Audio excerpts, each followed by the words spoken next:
Hello दोस्तों, स्वागत है आप सभी का फिर से हमारे इस यूट्यूब चैनल पर। चलिए कंटिन्यू करते हैं हमारे चैप्टर नंबर 6 अनएम्प्लॉयमेंट को।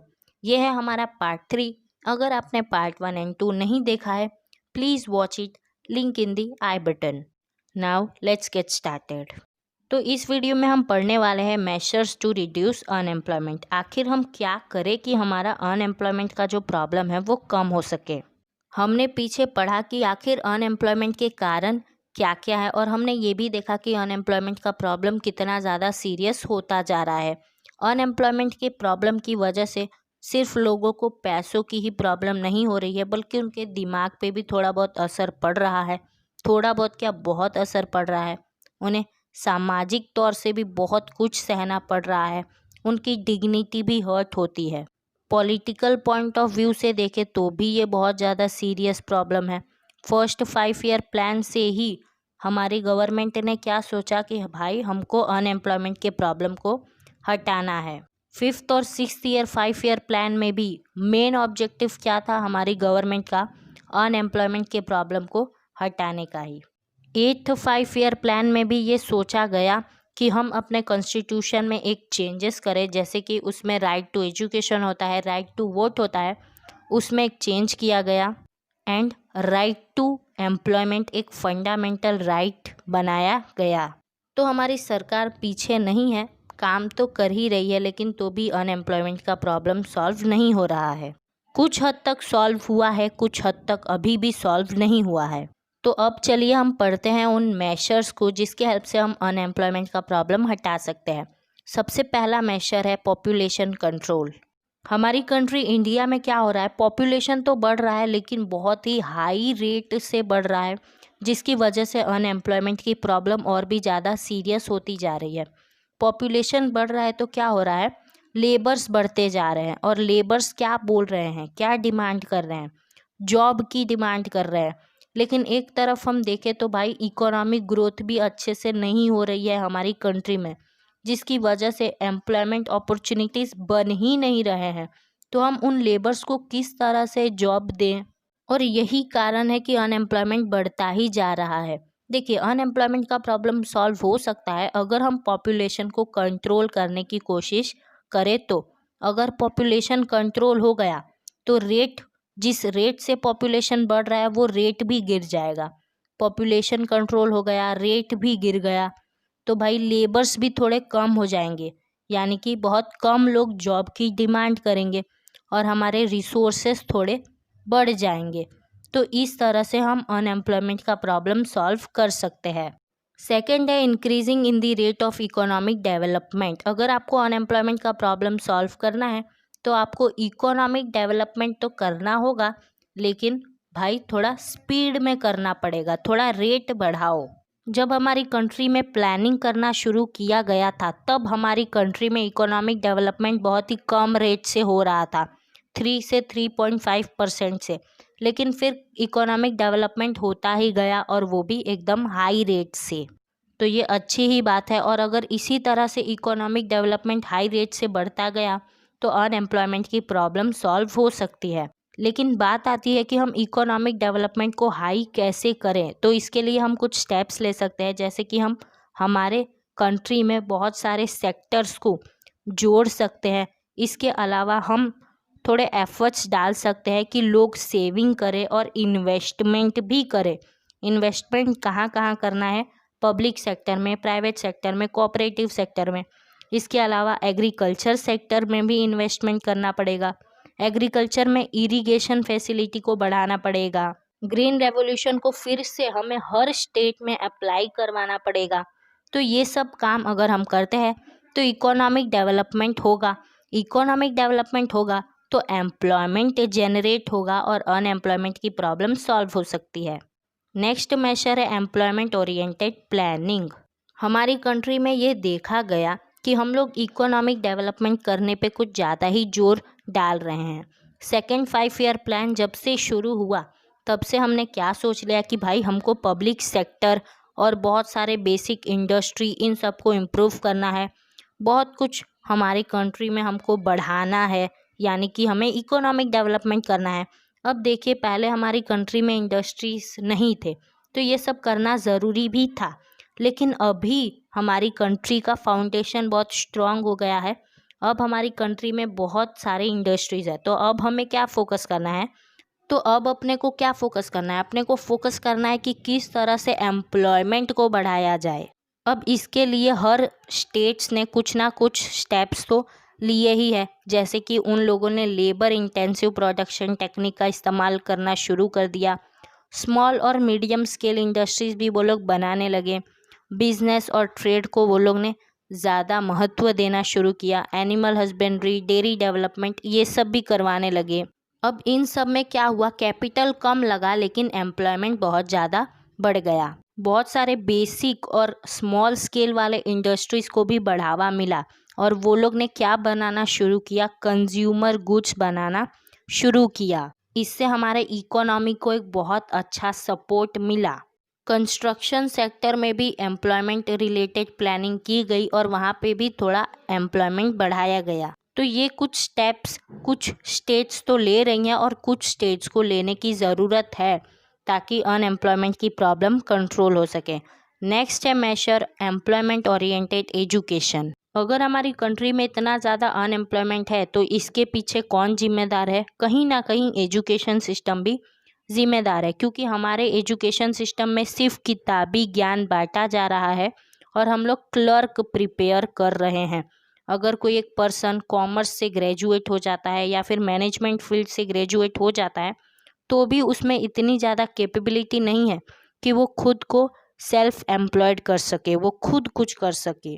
और वो लोग खुद कुछ नहीं कर पाते हैं, उन्हें काम चाहिए करने को, और इसी की वजह से उन्हें बहुत ही लंबे पीरियड तक अनएम्प्लॉयड रहना पड़ता है। तो हमारे गवर्नमेंट को क्या करना चाहिए कि बच्चों के किताबों में ट्रेड, कॉमर्स, बिजनेस, एग्रीकल्चर और भी बहुत सारे फील्ड, इन सब के भी रिलेटेड नॉलेज देना चाहिए।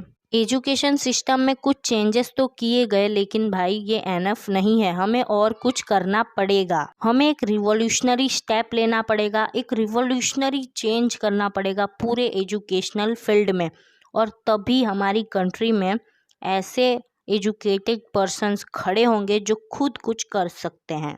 उन्हें किसी पे डिपेंड नहीं होना पड़ेगा। 2015 में न्यू एजुकेशन पॉलिसी आया था, तो उसमें क्या किया गया था? कोलैबोरेशन किया गया था इंडस्ट्रीज़ के साथ, ताकि बच्चों को किताबी ज्ञान के साथ साथ इंडस्ट्रीज़ का भी नॉलेज दिया जाए, और हमें ऐसे ऐसे ही स्टेप्स लेने की ज़रूरत है।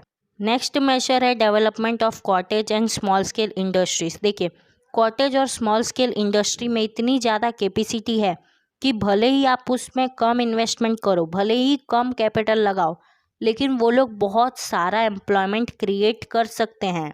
तो हमें हमारी कंट्री इंडिया में यही करना होगा, हमें कॉटेज और स्मॉल स्केल इंडस्ट्रीज़ पे ध्यान देना होगा। अब एक और बात यहाँ पर ध्यान देने वाली है, आप एक ही इन्वेस्टमेंट दोनों इंडस्ट्रीज़ में करो, स्मॉल इंडस्ट्रीज़ में भी और बिग इंडस्ट्रीज़ में भी, लेकिन आप ये पाओगे कि स्मॉल इंडस्ट्री में आपको 7.5 गुना ज़्यादा एम्प्लॉयमेंट मिल रहा है as compared to big industries. लेकिन भाई इन्वेस्टमेंट हम दोनों में सेम ही कर रहे हैं, तो भी देखो एम्प्लॉयमेंट कहाँ से ज़्यादा मिल रहा है? कॉटेज और स्मॉल स्केल इंडस्ट्री से। तो क्यों ना हम इन्हीं इंडस्ट्रीज़ को ज़्यादा डेवलप करने की कोशिश करें। जो इंडस्ट्रियल पॉलिसी बनाई गई थी उसमें भी इन इंडस्ट्रीज़ को एक इम्पॉर्टेंट प्लेस दिया गया है और कुछ स्टेप्स भी लिया गया है, जैसे कि कुछ गुड्स का प्रोडक्शन सिर्फ यही इंडस्ट्रीज़ कर सकते हैं, बिग इंडस्ट्रीज़ नहीं कर सकते हैं। तो ये फ़ायदा है स्मॉल स्केल इंडस्ट्रीज़ के लिए, उनका डेवलपमेंट हो रहा है, तो ये भाई अच्छी बात है। तो हमें अगर अनएम्प्लॉयमेंट का प्रॉब्लम ख़त्म करना है तो कॉटेज और स्मॉल स्केल इंडस्ट्रीज़ को बढ़ावा देना होगा। नेक्स्ट है एक्सटेंशन ऑफ इंफ्रास्ट्रक्चरल फैसिलिटीज़। हमारे गांव वाले इलाकों में आप देखोगे तो बहुत कम एम्प्लॉयमेंट अपॉर्चुनिटीज़ मिलती हैं, और इसका एक मुख्य कारण ये है कि वहाँ की इंफ्रास्ट्रक्चरल फैसिलिटीज़ अच्छी नहीं है। तो गवर्नमेंट को क्या करना चाहिए? वहाँ पर इंफ्रास्ट्रक्चरल फैसिलिटी अच्छी करनी चाहिए, वहाँ पर अच्छे रोड्स बनवाए जाने चाहिए, अच्छा घर होना चाहिए, अच्छी इलेक्ट्रिसिटी होनी चाहिए, अच्छा एजुकेशन होना चाहिए, लोगों का हेल्थ अच्छा होना चाहिए। और अगर हमारे सरकार ने ये सब करना शुरू कर दिया तो वहाँ पर भी लोगों को एम्प्लॉयमेंट मिलने लगेगी। नेक्स्ट और अपना लास्ट मेजर है speed and expansion of green revolution in agriculture sector.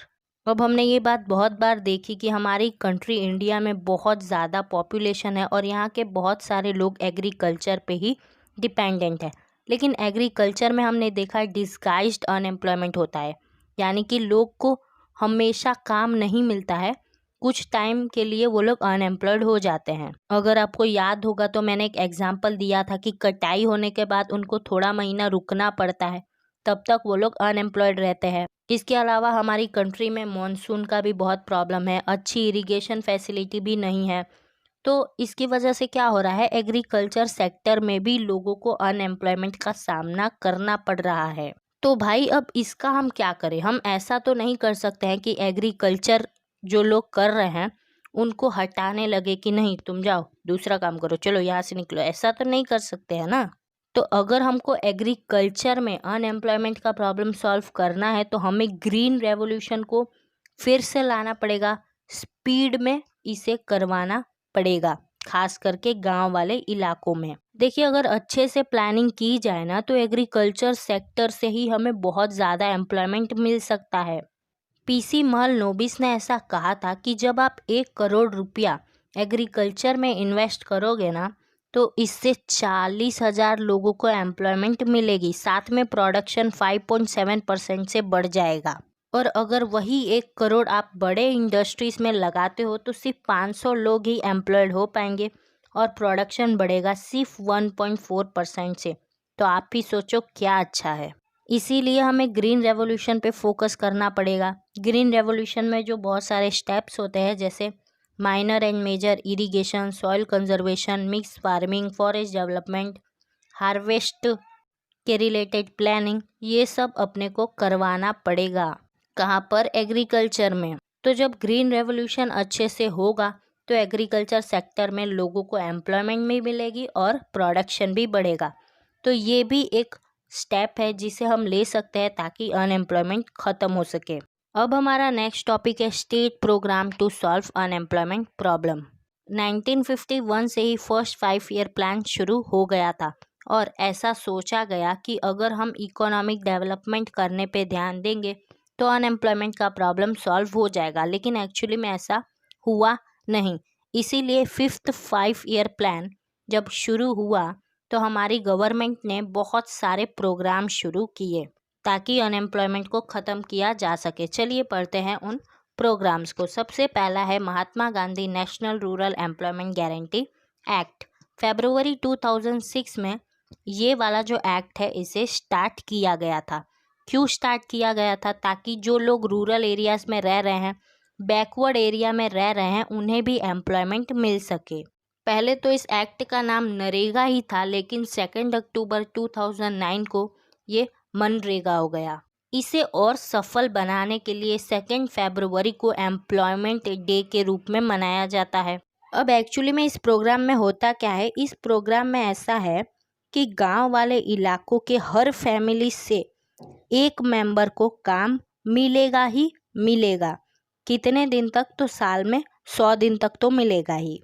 Females के लिए कुछ सीट यहाँ पर रिजर्व हो चुकी है। यहाँ पर जितना वो लोग काम करते हैं उतना उनको पैसा मिलता है और यहाँ पर इस बात का भी ध्यान रखा जाता है कि 7 दिन के अंदर ही उन्हें उनका पैसा दे दिया जाए और उन्हें काम उनके घर से 5 किलोमीटर के अंदर वाले इलाके में ही मिल जाए। अगर लेबर्स को 5 किलोमीटर से दूर कहीं काम मिल रहा है तो 10% एक्स्ट्रा वेज उनको दिया जाएगा। इसके अलावा उन्हें एक जॉब कार्ड मिलेगा जो 5 साल तक वैलिड रहेगा। इसी जॉब कार्ड के हेल्प से वो लोग काम कर सकते हैं और अगर कुछ कारणवश किसी को काम नहीं भी मिला तो भी उनको एम्प्लॉयमेंट अलाउंस दिया जाता है, यानी थोड़े पैसे दिए जाते हैं। सेकेंड है पंडित दीनदयाल उपाध्याय श्रमेव जयते योजना। इस स्कीम को शुरू किया गया 16 अक्टूबर 2014 में। और इस स्कीम को शुरू क्यों किया गया? तो इस स्कीम को शुरू इसलिए किया गया ताकि लोगों की हेल्थ अच्छी हो सके, उन्हें अच्छा सिक्योरिटी मिल सके, उनके वेलफेयर पर ध्यान दिया जाए, उनके अंदर स्किल डेवलपमेंट किया जाए। इसके अलावा इंडस्ट्रीज बन सके, इसलिए एक अच्छा एटमॉस्फेयर क्रिएट किया जाए। ये सब काम करने के लिए इस स्कीम को स्टार्ट किया गया था। थर्ड है दीनदयाल उपाध्याय ग्राम ज्योति योजना। ये योजना इसलिए शुरू की गई थी ताकि रूरल एरियाज में इलेक्ट्रिसिटी 24/7 रहे, यानी कि हमेशा रहे 24 घंटे और हफ्ते के 7 दिन। नेक्स्ट है दीनदयाल उपाध्याय ग्रामीण कौशल्य योजना। इस स्कीम को स्टार्ट किया गया था 25 सितंबर 2014 को, और इस स्कीम को इसलिए शुरू किया गया था ताकि जो लोग की एज 18 से 35 साल में है उनको एम्प्लॉयमेंट मिल सके। फिफ्थ है prime minister agricultural irrigation program. इस प्रोग्राम को शुरू किया गया था 1 जुलाई 2015 को। ये इसलिए स्टार्ट किया गया था ताकि हर एक फील्ड को पानी मिल सके, उनका प्रोडक्टिविटी बढ़ सके और हर फार्मर अच्छी तरह से रिसोर्सेज को यूज़ कर सके। इसके अलावा एग्रीकल्चर सेक्टर को अच्छा इरिगेशन फैसिलिटी भी मिल सके। तो दोस्तों यहीं पर ख़त्म होता है हमारा चैप्टर नंबर 6 अनएम्प्लॉयमेंट। अगर आपको कोई भी डाउट है you can simply comment me in comment section. अगर आपको ये चैप्टर अच्छा लगा please give a thumbs up and don't forget to subscribe the channel. फिर मिलेंगे अगली वीडियो में एक अगले चैप्टर के साथ। तब तक के लिए बाय बाय, टाटा एंड आउजो।